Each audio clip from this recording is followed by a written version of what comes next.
I think if I had to compare my practice now with even 3 years ago, it's a sea change.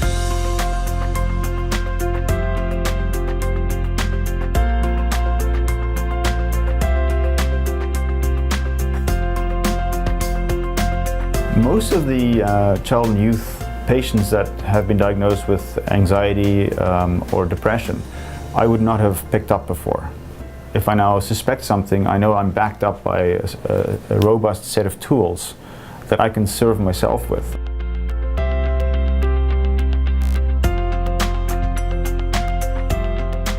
A lot of the adults that I was seeing obviously had started with their mental health journey as children or youths.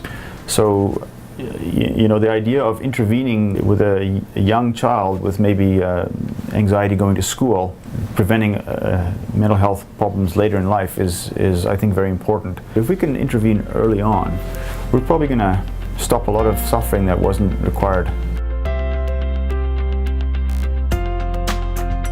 For child and youth, we invite not just GPs and their practice staff, but also the community who provides mental health. So we have school counselors, school psychologists, child and youth mental health, child and youth crisis programs. So any community care providers who provide child and youth mental health service, we invite them to participate with GPs, which is amazing. It's the first time they've all sat at the table together. So now we have everybody sharing the same tools, speaking the same language, calling each other up and creating care plans for youth. A lot of what I'm hearing in the practice visits is I see the mom and the babe when the mom has the baby, and I see, you know, I don't see that kid again. So the counselors and the people in the nonprofits and the other parts of the community can actually do the identification part, and then the doc can go forward from there. The school counselor may send a letter listing all the behavior issues that they've observed, what's going on. So the GP gets all this information, and they're so far ahead of the game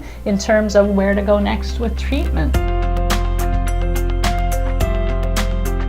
I wouldn't have ventured into the unknown ocean of anxiety prior to this module. For instance, last year where a teenager, late teens, early 20s, was in a motor vehicle accident.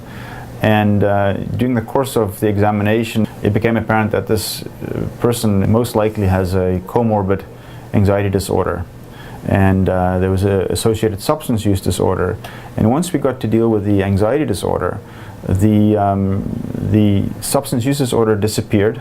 He went from underemployment to full employment, and I actually had a visit recently from his mother for an unassociated issue, and she basically wanted to hug me for the change in her son. You know, so you know, that's a fairly empowering experience to go through.